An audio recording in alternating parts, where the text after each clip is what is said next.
Well, the Marlins got swept by the Diamondbacks, and the Edward Cabrera experiment has to end soon.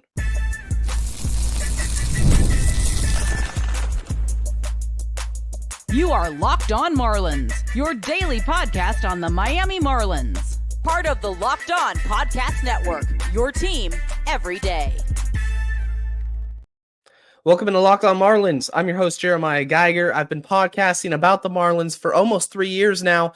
Go over to X, hit me up at Jeremiah Geiger 2, and thank you for making Locked On Marlins your first listen of the day. It's part of the Locked On Podcast Network, which is your team every day. Make sure you're subscribed to the YouTube channel. Let me know your thoughts, as always, in the comments section. And on today's show, I'm going to talk about the Marlins and the Diamondbacks, that series, talk about Edward Cabrera. Just the experiment has to end. He's not progressing as a starting pitcher. It hasn't worked out. Marlins have to move on from this experiment. And I'm going to open up the mailbag. Had a couple questions about Clayton McCullough, talk about him, but of course it's Friday, so the mailbag is open. I have a few questions that I'm going to get to. Let's start with the Diamondbacks-Marlins series. Unfortunately, the Marlins couldn't salvage the last game of the 3-game set. They lose 6-4. They tried to come back late in this one. They had their opportunities, but they couldn't get it done. And they've now lost 3 in a row.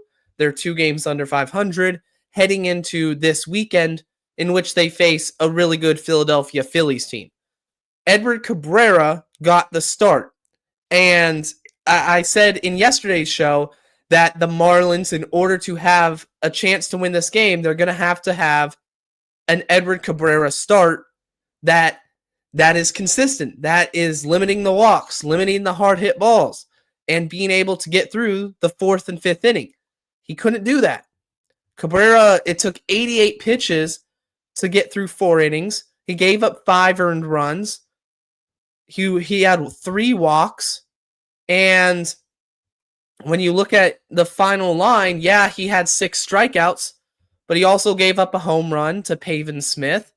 It was a very classic Edward Cabrera start. Somebody that has the strikeout stuff, that has the potential.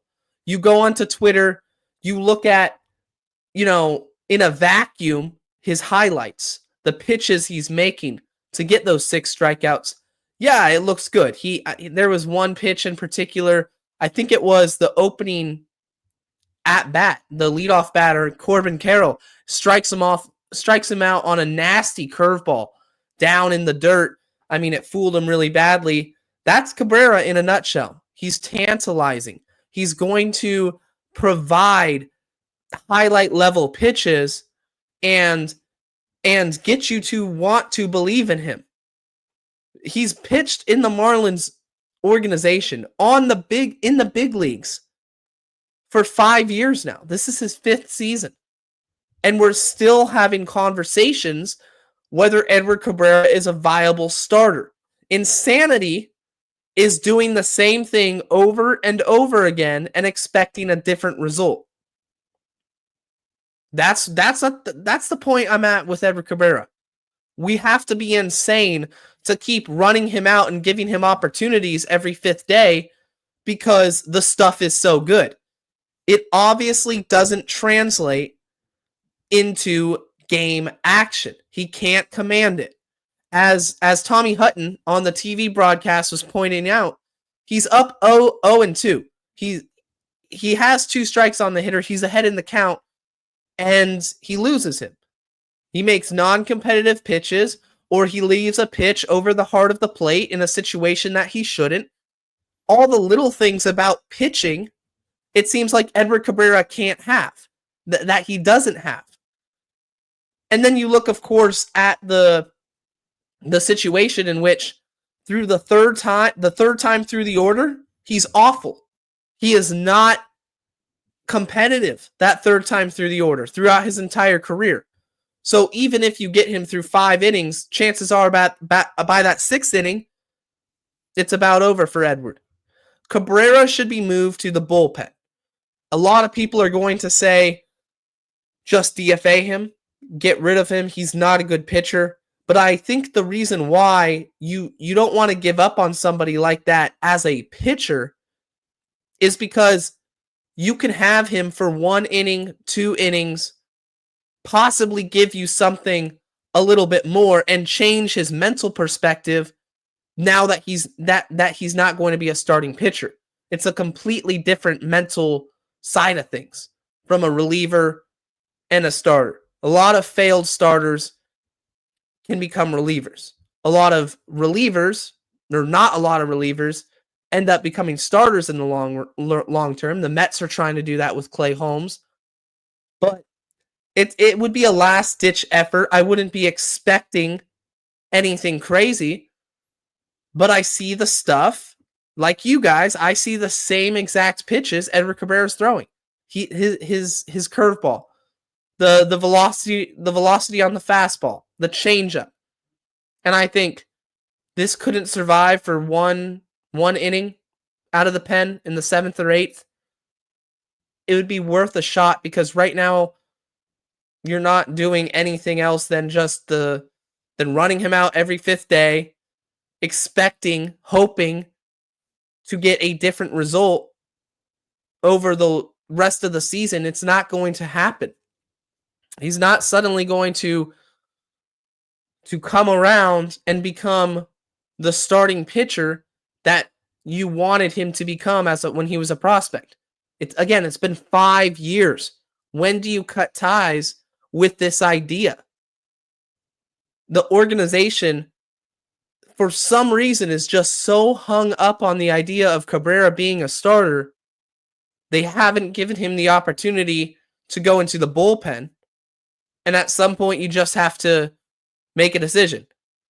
Either you're insane and you keep doing the same thing that's not working, or you move him to the pen and at least give him a shot before you DFA him or trade him. Not that he would really provide any trade value, but there's a lot of teams out there who could see his stuff, but it doesn't matter if the production's not there. Overall, the Marlins, besides Edward Cabrera, offensively, the final game of this series,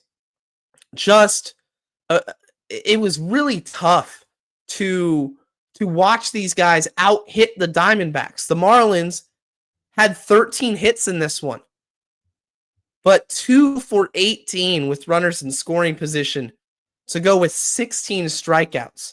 They could not get the timely hit when it mattered most at all. This entire series, they got outslugged. The Diamondbacks hit 9 homers. The Marlins had 1. It's tough to win games. Even in Thursday's game, the Diamondbacks, let's see here, they hit another 2 homers. Naylor and Pavin Smith. Marlins didn't get a home run, although I think a final note from this one, Rob Brantley was 3 for 3 before getting pinch hit. So he struggled defensively, really had a hard time catching the ball as a catcher, but he had a 3-hit day. I thought that was pretty cool for the veteran. But 2 for 18 with runners in scoring position, that's not going to win you games. You're not going to win a lot of series between good teams when you get out-homered by 8. It's not going to happen. The Diamondbacks have a good offense. You have to keep the ball in the ballpark. And if you can't keep the ball in the ballpark, you got to hit the ball out of the ballpark yourself. And the Marlins just don't have it right now. Matt Mervis is the only guy that is carrying the Marlins in the power department in terms of homers. It's good to see Jesus Sanchez back, still awaiting his first home run. But Connor Norby, I want to mention this. Connor Norby made his return to the lineup in Thursday's game. Graham Pauley was optioned, so Connor Norby made his season debut. He hit second and played third, and he got a base hit. So as he works off the rust, I expect Norby to get in full swing here in the next week or two, get back to the Connor Norby we saw for a stretch last season and what got the Marlins to believe in him and acquire him at the trade deadline. Really excited that Norby's back. You got to try to get back in the win column on Friday. The Phillies, they're rolling out Zach Wheeler. That is no joke. He is one of the best pitchers, if not the best pitcher in the National League. You have Sandy on the mound. That's going to be one heck of a pitching duel. But overall, this series, you get swept. It was a really miserable series to watch. Not a lot of excitement for the Marlins, especially coming off that weekend in which the offense really got on a roll. So you gotta turn it around. Hopefully they can get some runs scored and Sandy can give you a really good start on Friday night. Coming up next, I'm going to talk about Clayton McCullough. Got a couple questions for you in the mailbag. How do I think he's been doing so far to start the season? I'm going to give you my thoughts on him right after this. Scaling your business requires the right expertise at the right time. With Upwork, you can find specialized freelancers in marketing, development, design, and more. Experts ready to help you take your business to the next level. Upwork gives businesses flexibility by connecting them with top freelance talent across multiple industries, including IT, AI, web development, and marketing. Whether you need extra hands for a project or a long-term partner, Upwork makes hiring simple and affordable. If you need help with a marketing campaign, find the right talent because Upwork can connect you with a freelance expert who delivers incredible results. Posting a job is free and simple, and within a day, multiple qualified candidates, they're going to pop up and you can choose from them. It's super fast. It's super easy. Instead of hiring full-time, Upwork helps find affordable top-tier freelancers to help scale your business efficiently. So visit Upwork.com right now and post your job for free. That's UPWORK.com, Upwork.com, to connect with top talent and grow your business today. If you're an everyday listener, thank you for making Locked On Marlins part of your day, being a part of the Locked On Marlins crew. And if this is your first episode, I appreciate you for tuning in, and make sure you subscribe so you don't miss any episodes in the future, and leave your comments down in the comment section. Going to open up the mailbag. It's Friday, so we always have mailbag questions. A reminder, if you want your mailbag questions to be answered on Friday's show, hit me up on X at Jeremiah Geiger 2. Leave a comment in the YouTube channel. Send me a direct message on X as well. There's some ways to do it, and I'll shout you out on the show. Josh, he says, what do you think McCullough still has to work on the most as a manager? And I have a question from Sportsman, who also says, how would you evaluate Clayton so far? So let's start with the first one. What does he have to work on the most as a manager?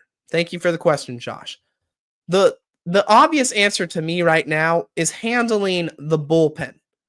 Handling the bullpen is one of the most difficult assignments that managers have to do. It's part of their job. It's a really tough situation in order to find the right guy at the right time, because if it blows up and it doesn't work out, you take the blame. Why didn't you put in pitcher B instead of pitcher A, and vice versa? We saw that for years with Don Mattingly, how he handled the bullpen. He got criticized very often by the fan base for how he handled it. The one thing I will say, going back to Thursday's game against the Diamondbacks, so after Edward Cabrera leaves the game after 4 innings, you still have to get through the game, right? You still got to go the 9 innings, even if you don't win. But here's the issue that McCullough, I think, had. Ronnie Enriquez comes in, gives you an inning and 2/3. His pitch count was at 45, so it's almost at 50. And that's okay to me because Ronnie Enriquez has starters experience and he profiles as more of a middle reliever swingman type. I really believe Ronnie Enriquez could start in a pinch if you needed him to.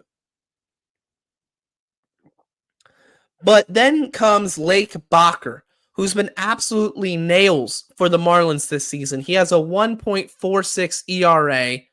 He has barely given up any hits. I really like him. I think he can be a high leverage guy and pitch out of the 8th, pitch in the 7th. You know, you don't necessarily have to put him at the closer. But he's been a really nice find for the Marlins this season. But Lake Bacher comes in, and McCullough runs him into the ground. Lake Bacher threw 52 pitches today. I looked it up. That was the most pitches ever thrown in his major league career. Albeit it's a short major league career. He doesn't have a ton of experience. But for a relief pitcher, I was just shocked that McCullough was just willing to throw him into the fire and burn that arm for the next two or 3 days. I mean, that is a ton for a reliever, especially a guy who I think is better suited for one or two innings max, 30 pitches max, you know, and McCullough had him pitch 2 1/3. So he came in, finished the inning for Enriquez, and then pitched 2 of his own. I just don't like that. I don't really like that philosophy of we're going to throw one of our best relievers statistically this season. Just throw him, try to mop up the game and get us to Friday, get us to Philadelphia. I don't really know what he's thinking right there. The other thing I want to say when it comes to Clayton McCullough is the lineup decisions. How are they going to handle the lineup when it comes to platoons? Matt Mervis has been hot. We know what he does. He strikes out and he hits home runs. But is he ever going to play Mervis against a left-handed starter? Is he going to... I mean, the Marlins have 17 different batting orders this season. They've had a ton, and now I assume it's been 18. I can't recall if Thursday's batting order was the same as another one. No, it wasn't because Connor Norby was in.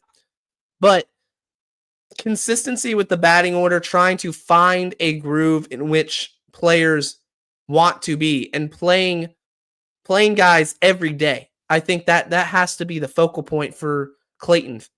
Establishing consistency with the bullpen, figuring out where guys' roles should be instead of just changing it from day to day. One day Bender gets the 7th, the next day Bender's in the 5th, and then Bender gets a save opportunity. Let's scrap that. Let's get guys some set roles. And I want to start by seeing Lake Bacher, Anthony Bender, and Calvin Fauché get those late innings. Those are your high leverage relievers until Cronin comes back, until Nardi comes back. And even then, they still profile as a high leverage reliever. Now, when it comes to the lineup, Dane Myers, everyday player. Start him in the outfield. Jesus Sanchez, DH. There's 2 of your decisions right there, McCullough. When it comes to the batting order, Eric Wagman's been the cleanup hitter a lot. I'm not sure if that's the best way to go about it. I know Wagman's been heating up as of late. If they want to roll him out in cleanup, it's not the worst decision, but just find a more consistent batting order, especially now that Connor Norby and Jesus Sanchez has come back. Overall, though, I don't think McCullough has been terrible. I don't think he's been great, but I don't think he's been terrible. It really comes down to the bullpen when it comes to, again, like on Thursday, throwing Lake Bacher out there for 50-plus pitches. I think that's mismanagement. Throwing George Soriano anytime in a close game, mismanagement. Luarber Arias, he's since been optioned, but the same thing. Just guys who aren't supposed to be in high leverage, tight games, don't put them there. So you got to manage your bullpen. It starts and ends with that. There's really nothing he can do when it comes to the rotation, except the organization as a whole. They continue to try Edward Cabrera out there. And that's something that's just an organizational thing. The Marlins are going to have to work on and try to figure out if they want him to be a part of their organization, if they want him to continue to start. I don't know why they would. Coming up next, I'm going to answer another mailbag question. When it comes to the team as it stands currently, how do I feel about it And in the future, is it going to look better? Is it going to look worse? That's coming up right after this.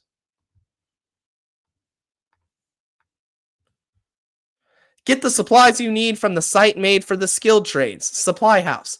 Whether you're in plumbing, HVAC, or electrical work, Supply House is the reliable way to order products online.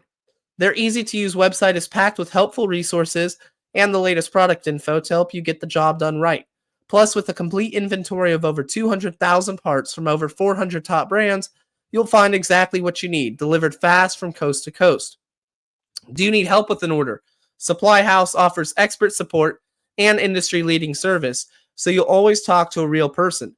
And for trade pros looking for an extra edge, their free Trade Master program offers exclusive perks like a dedicated phone line, free shipping, and discounts on every order. Thousands of skilled professionals are already taking advantage. Now it's your turn. Join the Trade Master program today at supplyhouse.com/TM and start ordering plumbing, HVAC, and electrical supplies with just a few clicks. Use promo code SH5 for 5% off your first order. That's supplyhouse.com. Thank you for making Locked On Marlins your first listen of the day. If you're watching on YouTube, make sure you're subscribed. But if you're not, just remember, you can always listen to the pod on pretty much every podcast platform out there. So if you're on the go, at the gym, doing whatever you got to do during the day, Locked On Marlins will be there for you. And I'm answering one last mailbag question. It's from Victor Box the Base. He says, how do you view the team as it stands currently? Do they get better, at least roster-wise, as the season goes, via players off the injured list and call-ups? So, Victor, the first thing to note when it comes to the Marlins roster is that, yes, guys will be coming back. And this week, the additions of Jesus Sanchez and Connor Norby cannot be understated. Connor Norby is your plug-and-play third baseman. Graham Pauley gets optioned. Norby takes his spot. He would have been the opening day third baseman if he was healthy. And now Jesus Sanchez, who is your longest tenured Miami Marlin, he's back. He can play the outfield, probably going to get a lot of time at the DH. And I'm fine with that. That's what I want to see. But two guys who provide some juice offensively to this Marlins lineup. So those two, I think, are clear upgrades to the roster as it stood, say, a week ago, or even just before the start of this week. Now, more players coming off the injured list, I tend to think about pitching.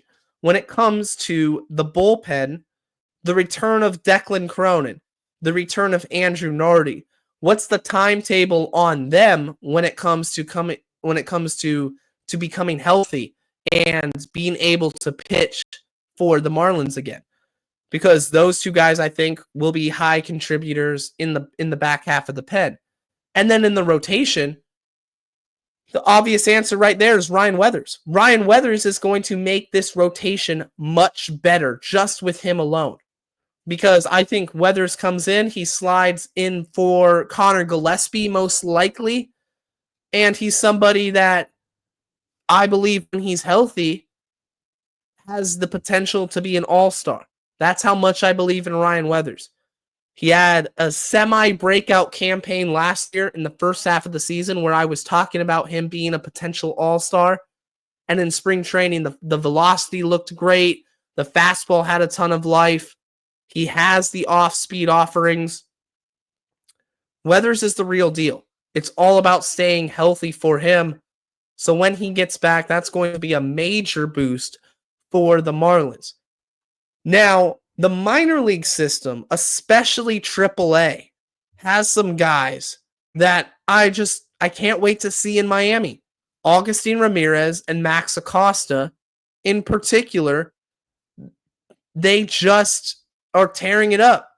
And when I look at the Marlins right now, the roster as it stands, the weakest position group is catcher. We have Liam Hicks and Rob Brantley as the catchers right now, as the catching tandem. That's not very good. You have Nick Fortes on the injured list, but even when Nick is playing, he's a very limited offensive catcher. His value relies with his defense, with the ability to work with the pitching staff. Fortes isn't a great hitter.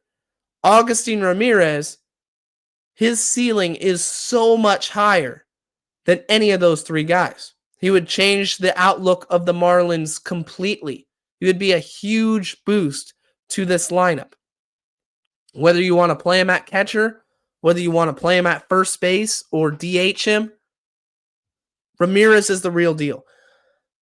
I can't wait to see his call-up. I think it's going to be one of the storylines of the season for the Marlins.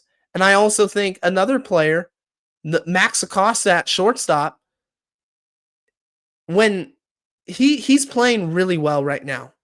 And he homered on Thursday for AAA Jacksonville. It's his second homer of the year. He hits balls hard. He plays really good defense. He was great in spring training. I think he's going to force his hand at some point in the next few months. And I would be surprised if by August, the Marlins aren't having serious conversations about Max Acosta getting a shot in the big leagues. Especially if he continues hitting the way he does and that offense continues to match his defense. I think he's an offense-first shortstop who plays a very good glove. Xavier Edwards is a great contact hitter. I expect him to be in contention for the batting title. But he does not play the defense that Max Acosta does. I really like Acosta, guys. I think he's going to be a special player for Miami. And watching Jacksonville, Acosta and Ramirez are my two favorite players to watch at this point. Because I know that the time to make their mark in Miami is coming up. They're going to be up here. It's just a matter of when.